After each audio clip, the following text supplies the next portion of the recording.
Right now, you are moving through time. Every second, the clock ticks.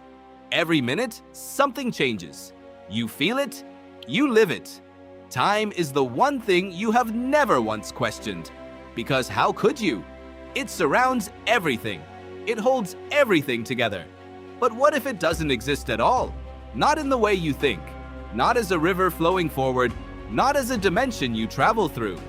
What if time is something your brain invented? A story your mind tells itself to make sense of a universe that, at its deepest level, has no past, no future, and no present? This is not a philosophical thought experiment. This is what the physics is starting to say. And once you understand it, you will never look at a clock the same way again. Here is what you were taught. Time moves forward.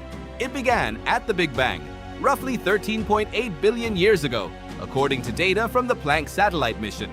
It has been flowing ever since. Through the formation of stars, through the rise of life on Earth, through every moment of your existence. That arrow only points one way. The past is fixed. The future is open. And you are somewhere in the middle, being carried along. That version of time is called the block universe.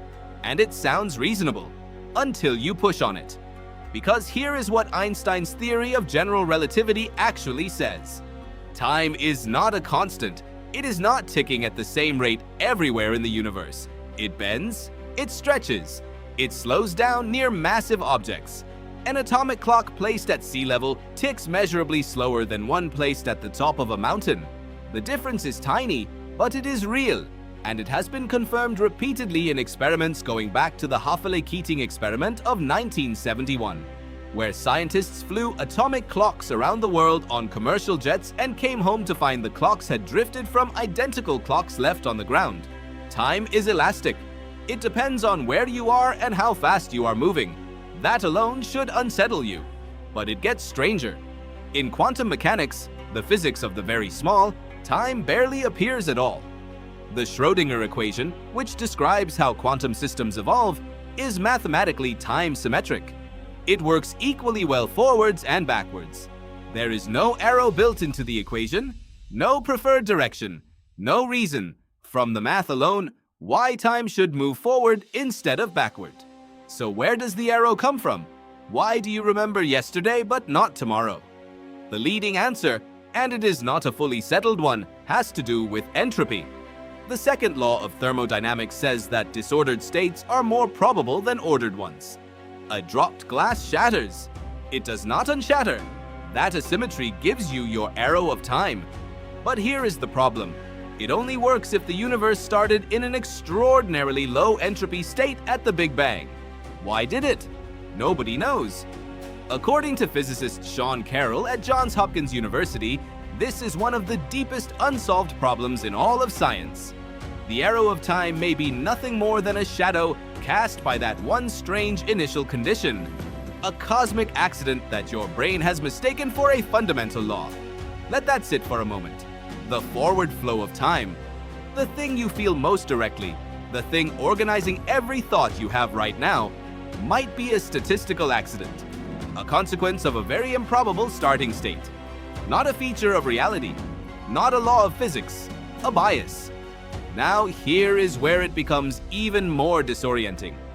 In 1967, physicists John Wheeler and Bryce-DeWitt attempted to combine general relativity with quantum mechanics into a single equation describing the entire universe. What they found was extraordinary and deeply strange. The equation that emerged, now called the Wheeler-DeWitt equation, does not contain time at all. Read that again. The equation describing the universe at its most fundamental level has no time variable. Time simply does not appear. The universe in this formulation is not evolving. It is not going anywhere. It is a static object, a quantum wave function with no before and no after. Just a vast, frozen structure of possibility. This hasn't been proven, but the math is real. And physicists have been wrestling with what it means for more than 50 years. One interpretation, developed more recently by physicist Carlo Rovelli, whose work in loop quantum gravity has redefined how physicists think about space and time, is that time is relational. It does not exist on its own. It only exists between things. When you experience time passing, what you are actually experiencing is change. One system interacting with another, recording differences, building memory.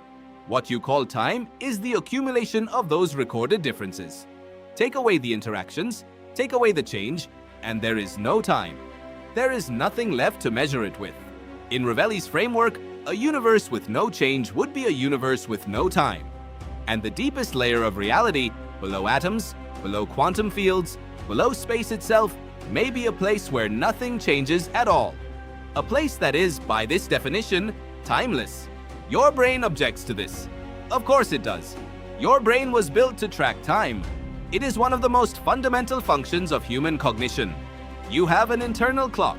Researchers have identified structures in the cerebellum, basal ganglia, and prefrontal cortex that are all involved in temporal perception. Your sense of now is not passive. It is actively constructed.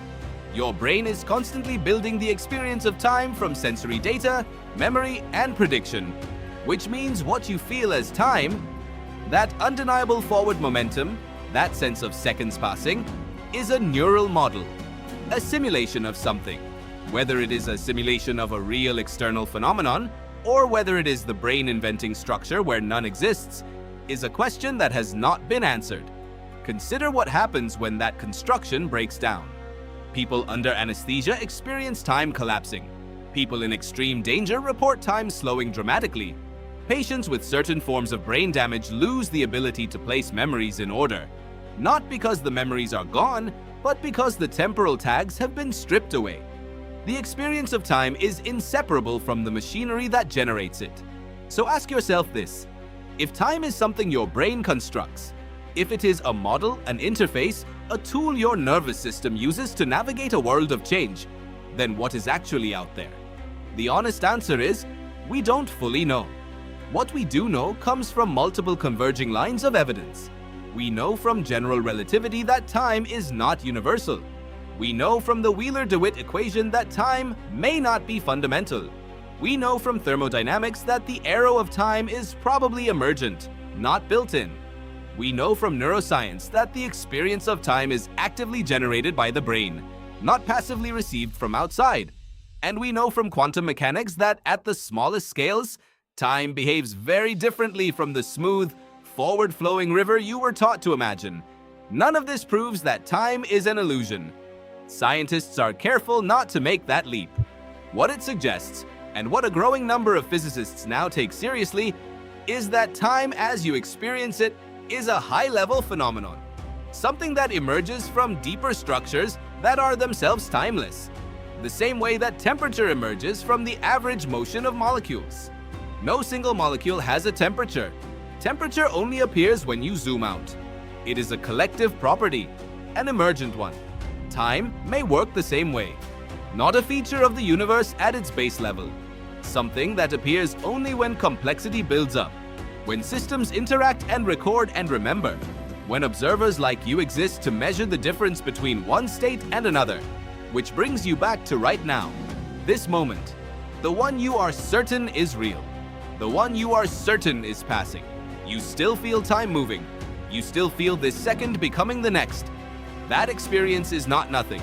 It is not a mistake. It is, in some very deep sense, the only thing you have ever experienced. Every thought, every memory, every plan, all of it built from the raw material of moments passing. But the universe that generated you, that built the atoms that became your brain, that set in motion the chain of causes that led to this exact second, that universe may not experience time at all. It may not be going anywhere. It may simply be all of it, every moment from the Big Bang to the final fade out, existing simultaneously in a structure you cannot see and cannot feel. And if that is true, then the universe did not begin 13.8 billion years ago. It did not begin at all. It just is. Whole, complete, frozen in a kind of mathematical permanence that makes no distinction between then and now. And right now, the moment you feel most clearly, most undeniably, might be the most uncertain thing in all of physics.